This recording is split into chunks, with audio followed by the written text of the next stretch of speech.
আসসালামু আলাইকুম সম্মানিত দর্শক ও শ্রোতা মণ্ডলী, কেমন আছেন সকলে? আশা করি ভালো আছেন। আমিও আল্লাহর রহমতে এবং আপনাদের দোয়ায় ভালো আছি। তো আজকে নতুন একটি পাখির সম্পর্কে কিছুটা তথ্য উপস্থাপন করার চেষ্টা করছি। অনেকেই এই পাখিটি সম্পর্কে জানেন, তারপরেও অনেকে জানেন না। তাদের জ্ঞাতার্থে কিছুটা তথ্য উপস্থাপন করছি। পাখিটির নাম কালো মাথা কাস্তেচড়া, ইংরেজিতে ব্ল্যাক হেডেড আইবিস নামেই পরিচিত। এই পাখিটি একটি জলচর পাখি। এদের দীর্ঘ বাঁকানো ঠোঁট এবং পালকহীন কালো মাথার জন্য সহজেই চেনা যায়। বাংলাদেশের বন্যপ্রাণী সংরক্ষণ ও নিরাপত্তা আইন অনুযায়ী এই পাখিটি সংরক্ষিত। এটি একটি মাঝারি আকারের পাখি, যা লম্বায় প্রায় ৬০ থেকে ৭৫ সেন্টিমিটার পর্যন্ত লম্বা হতে পারে। পাখির দেহের পালক সম্পূর্ণ ধবধবে সাদা। এদের মাথা ও গলা পালকহীন এবং কুচকুচে কালো চামড়ায় আবৃত থাকে। কালো মাথা কাস্তেচড়ার ঠোঁট খুবই লম্বা, সরু এবং কাস্তের মতো নিচের দিকে বাঁকানো। ঠোঁটের রঙও কালো। এই বাঁকানো ঠোঁটের কারণে এদের কাস্তেচড়া নামকরণ করা হয়েছে এবং এই নামে এরা পরিচিত। পা লম্বা ও কালো রঙের হয়ে থাকে।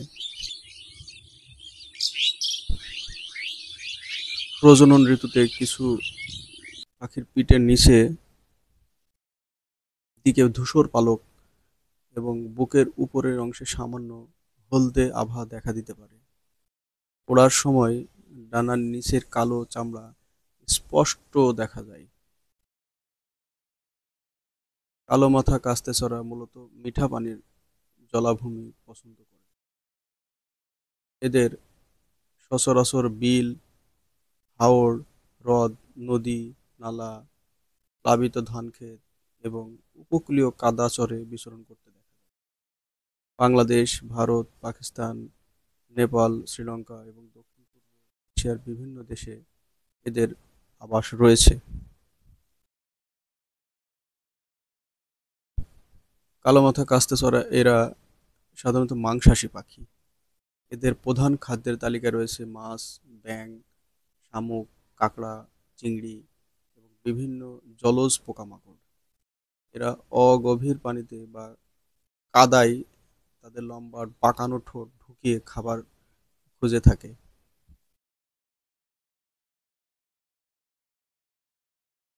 এই পাখিরা সাধারণত দলবদ্ধভাবে বাস করে। খাবারের খোঁজে বা বিশ্রামের সময় এদের ছোট বা মাঝারি ঝাঁক দেখা যায়।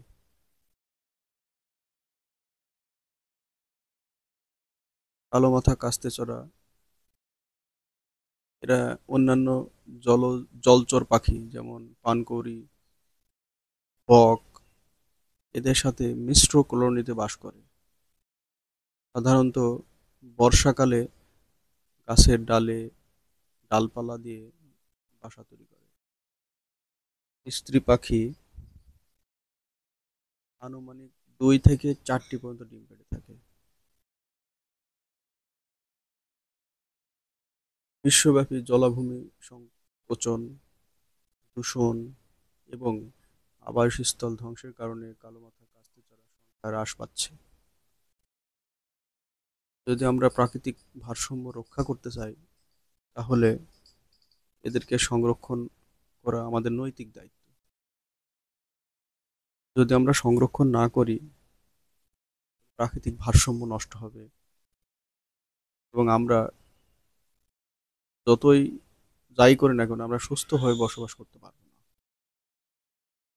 তাই প্রাকৃতিক ভারসাম্য রক্ষার স্বার্থে এবং আমাদের বেঁচে থাকার স্বার্থে অবশ্যই এদেরকে সংরক্ষণ করা আমাদের নৈতিক দায়িত্ব।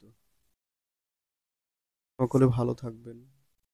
আমার জন্য দোয়া করবেন যেন নতুন পাখি সম্পর্কে জানাতে পারি। যদি ভিডিওটা ভালো লেগে থাকে তাহলে আমার চ্যানেলটাকে সাবস্ক্রাইব করে দেবেন আশা করছি এবং আমার জন্য দোয়া করবেন। লাইক এবং কমেন্ট করতে ভুলবেন না। আসসালামু আলাইকুম।